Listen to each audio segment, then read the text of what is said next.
Hola, bendiciones, bienvenidos a la clase número 2 de la materia de Historia de la Iglesia.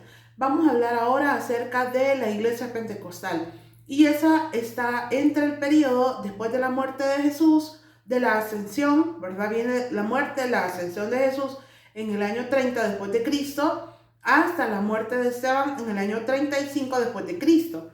Y hay algo muy importante y es la definición de iglesia que tenemos que tener como muy clara. Iglesia, ¿verdad? Viene de una palabra griega que se llama eclesía. Y eclesía significa reunión o asamblea. Y más que todo era para reunir a las personas para tratar asuntos políticos. Los ciudadanos se reunían para eso. Entonces, pero de ahí viene derivada la palabra, porque eso también tiene que ver con la palabra que ahora nosotros usamos y es congregarnos o congregación también, que de antemano sabemos que nos reunimos en una iglesia, en un edificio, ¿verdad? En un edificio nos reunimos nosotros, la iglesia, en una iglesia, ¿verdad? Que sí le llamamos y así es como muy conocido ahora en día, pero la palabra iglesia se refiere, el verdadero significado es el grupo de creyentes.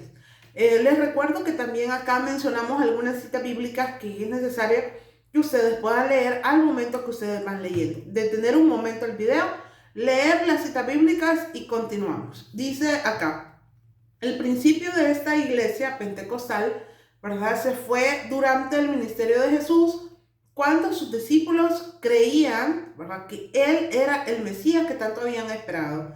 Esto lo vemos en Hechos, del capítulo 1, del versículo 1 al 11 y hasta el capítulo 2, versículo 1. Dice que cuando hablamos de Mesías, ¿verdad?, hay dos palabras idénticas, que son Mesías, la palabra hebrea, y Cristo, la palabra griega. Y ambas significan el ungido. Es decir, el elegido, es decir, el que en realidad estaban esperando, porque eso era lo que ellos querían ver. Ahora dice, aunque Jesucristo aceptó este título de sus seguidores inmediatos, proclamó que nadie, ¿verdad? Que nadie tenía que saber esa verdad hasta que él pudiera resucitar. ¿Por qué? Porque eso le iba a dar a él más realismo, más sustento, más significado de lo que en realidad él venía a hacer acá a esa tierra. Porque recuerde de que él les dijo eso porque quería que la gente creyera y viera y se diera cuenta que él sí iba a resucitar de los muertos. Luego dice que antes de que comenzara su predicación, ¿verdad? Antes de que empezaran a predicar el evangelio, él les pidió que esperasen el bautismo del Espíritu Santo. ¿Ustedes recuerdan eso? ¿Verdad? Eso lo vemos en Hechos, cuando la iglesia comenzaba. Entonces, de esa manera podían ser testigos con el Espíritu Santo, ya podían empezar ellos a predicar la palabra, anunciar el evangelio y ser testigos. Luego vemos acá un revestimiento. Dice, el Espíritu Santo del Pentecostés fue triple, ese revestimiento. Uno, porque iluminó sus mentes, dándoles un nuevo concepto del reino de Dios, que no era un imperio bíblico, sino un reino espiritual, donde el Señor, que había ascendido, aunque Él invisiblemente gobernaba activamente a todos los que creyeran por fe. Dice acá, también, además de hacer esa primera cosa que decíamos, el revestimiento que le daba tres cosas, fue que iluminó sus mentes. El número 2, le vigorizó, es decir, que impartió a cada miembro un fervor de espíritu y un poder de expresión que hacía que el testimonio de ellos fuera convincente para quienes lo escuchaban. Es decir, que pudieran hablar con aquella pasión, aquel amor, ¿verdad? Decir, es de verdad, es en serio, Jesús era el Mesías, el que había prometido en el Antiguo Testamento fue real, era Jesús. Luego tenemos que el Espíritu Santo, ¿verdad? Lo que vino a hacer es que moró internamente. Es decir, el Espíritu Santo vino y particularmente pudo estar en la vida de cada una de las personas. Dice que el Espíritu Santo ha morado en la iglesia desde aquel día como una presencia permanente.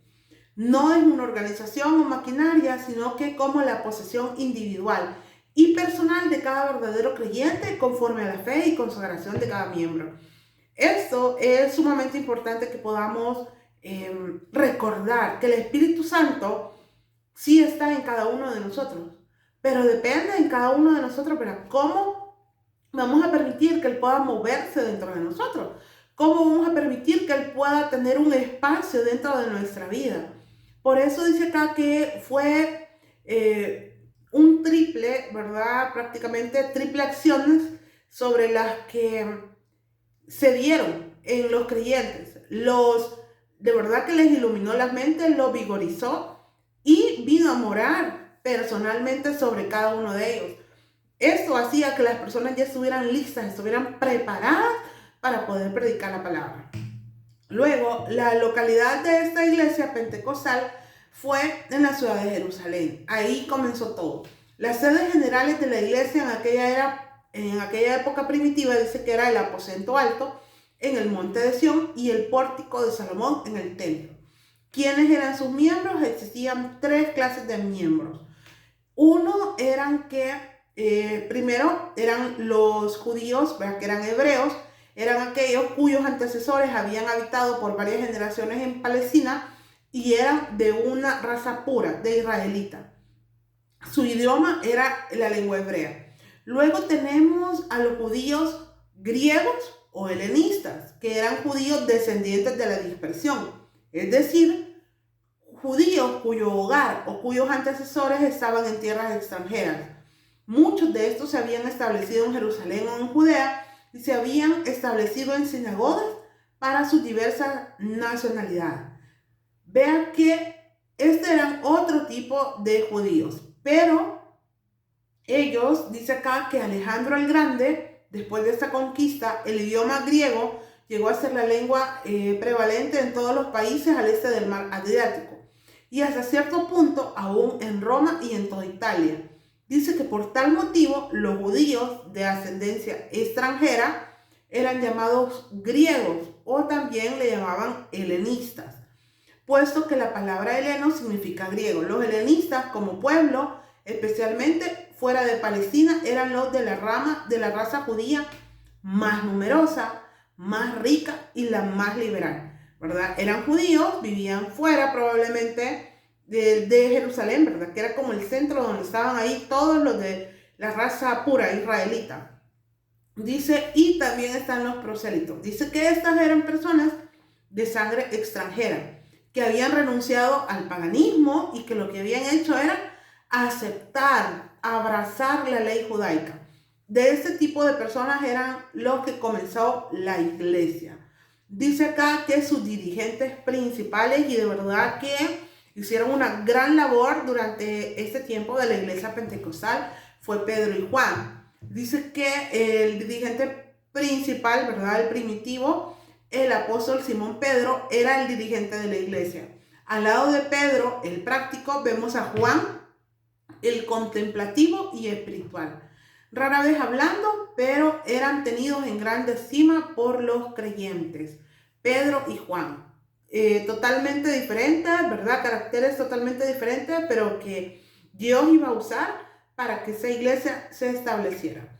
Dice acá que en una iglesia comparativa pequeña en número, todos en una ciudad, todos de una raza, todos absolutamente obedientes a la voluntad de su Señor ascendido y todos en comunión con el Espíritu de Dios.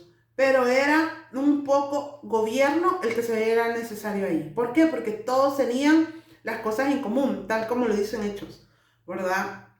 Dice, en los discursos de Pedro podemos ver tres doctrinas importantes. Ustedes saben que Pedro fue usado enormemente en ese tiempo y era porque habían tres doctrinas importantes en lo que él predicaba. La primera y la mayor era el carácter mesiánico de Jesús, es decir, que Jesús de Nazaret era el Mesías, el Cristo, largo tiempo esperado por Israel, que reinaba ahora en el cielo invisible. Así, eso era algo que Pedro versículo mencionaba el carácter mesiánico de Jesús. Le estaba diciendo, en realidad, sí, Jesús era el Mesías. Era el que nosotros habíamos esperado, era el indicado, era el ungido. Luego, otra doctrina era la resurrección de Jesús, de lo que él hablaba. Dice que Jesús había sido crucificado y había resucitado de entre los muertos y ahora vivía como la cabeza de su iglesia para no morir jamás. Les recuerdo, ¿verdad?, que dentro de la Biblia también se menciona que hay un rumor que se corrió al momento después de la muerte de Jesús, cuando fue enterrado, y luego que no encontraron el cuerpo, habían dicho de que el cuerpo de Jesús lo habían robado, ¿verdad?, los discípulos, y que ellos se lo habían llevado para que de esa manera mostrar que la resurrección de él no fue real. Usted y yo sabemos que eso no fue así, ¿verdad? Porque si no, no estuviéramos acá, si no, no pudiéramos sentir lo que nosotros sentimos, ver cómo Dios ha actuado en nuestra vida. O sea, nadie nos puede decir de que Jesús no es real, de que Jesús no existió, de que Dios no existe. ¿Por qué? Porque nosotros, bueno, creo que cada uno de los que estamos acá estudiando esta materia, hemos podido dar fe de más de un milagro que Dios ha hecho en nuestra vida. Y eso definitivamente que es lo que nos mueve, es lo que nos conmueve, es lo que debe de movernos, ¿verdad?, a hablar a otros acerca de él. Porque si no, ¿de qué otra manera? ¿Verdad? Nada más que sintiéndolo dentro de nuestros corazones, orando, sabiendo que tenemos la confianza y la certeza de que él nos escucha. Luego, la tercera de las doctrinas que mencionaba Pedro era la segunda venida de Jesús. Es decir, que le dijo, él se fue, pero va a volver. Aunque Jesús había dicho a sus discípulos que del tiempo de su regreso a la tierra, ni hombre, ni ángel, ni aún el Hijo mismo, nada sabían, sino solamente el Padre. Es decir, que todavía estamos esperando que Él vuelva. Y de verdad que esa es una esperanza muy, de verdad, conmovedora, porque ¿cómo podemos nosotros venir y decir, yo sé que Jesús viene por mí? Es decir, por mí, que yo creí en Él, que yo creo en Él, que yo sé que Él va a venir por mí.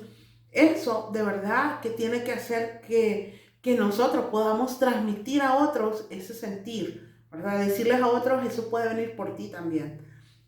Luego dice acá que el arma de la iglesia era el testimonio de sus miembros. Totalmente de acuerdo con esa expresión, porque como les decía, ellos tenían que expresar, ellos eran los testigos de ese momento y ellos tenían que decir todo lo que había acontecido. Dice acá, los milagros apostólicos han sido designados como las campanas que llaman al pueblo a la adoración. Ejemplos, dice, sanidad efectuada en la puerta de la Hermosa, ¿se recuerdan? De un cojo. Un milagro de juicio, ¿verdad?, entre Ananías y Zafira, ¿se recuerdan qué es lo que había pasado? Cómo Dios le dio el discernimiento a Pedro para saber quién estaba mintiendo, y la curación de muchos enfermos.